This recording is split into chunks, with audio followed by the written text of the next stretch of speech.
ராணி, பாவம் உன் புருஷன் செத்து போகணும்னு சொன்னான். தூக்கு கயிறு கட்டி உதவி செய்யறேன். அவன் பேச்ச கேட்காதீங்க, என் பேச்ச கேளுங்க. ஏய் டாக்டர், ஏதோ உறவாச்சேன்னு உதவி செய்யலாம்னு நினைச்சா ஓ மனைவி என்ன குத்தம் சொல்றா?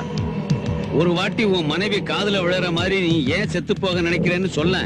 வாழ்க்கை எனக்கு பாரமா இருக்கு. கேட்டியா? சொல்லியும் 7 வரைக்கும் எண்ணுவேன். அதுக்குள்ள யோசிச்சுக்க. காலடியில இருக்கிற பலகைய தள்ளுனா தீந்துச்சு. அவ்வளவு டைம் எதுக்கு? 5 போதும். சீக்கிரம் என்ன? 1 1 1 சொல்றத கேட்காதீங்க, நான் சொல்றத கேளுங்க. இறங்கிடுங்க. 2 2 3 3 3 அந்த பாவி அவரை கொல்றா சித்தி. நீங்களாவது சொல்லுங்க, நீங்களாவது காப்பாத்துங்க. சாவட்டும், இன்னும் வாழணுமா? என்ன கஷ்டப்படுத்தினீங்க. 4 4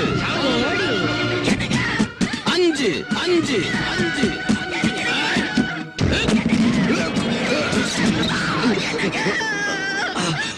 என்னங்க, அவரை ஒண்ணும் செய்யாத, அவரை ஒண்ணும் செய்யாத. உன்னை ஜெயிலுக்கு அனுப்பினது நான். வேணும்னா என்ன சாவடிச்சிடு.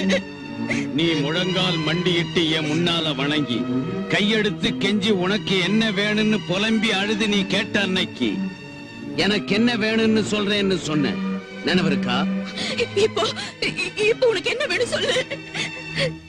எனக்கு நீதான் வேணும். உன் கற்பு என்னால அழிஞ்சு நீ நாசமாகி போறத நான் பார்த்து நீயாவே என்கிட்ட வரணும்.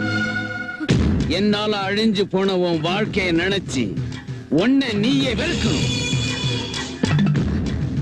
இந்த ராத்திரியே உன் அம்மன் கோயிலேயே அவ விசாலமான கண் முன்னாலேயே உன் கற்பு என்னால அழிஞ்சு நீ பாழா போகணும். சரியா ராத்திரி 12 அடிச்சதும் நீ எனக்காக அம்மன் கோயிலுக்கு வரணும், வந்தாகணும். நீ என்கிட்ட வந்தாதான் அவனுக்கு வாழ்வு, இல்ல அவனுக்கு சாவு.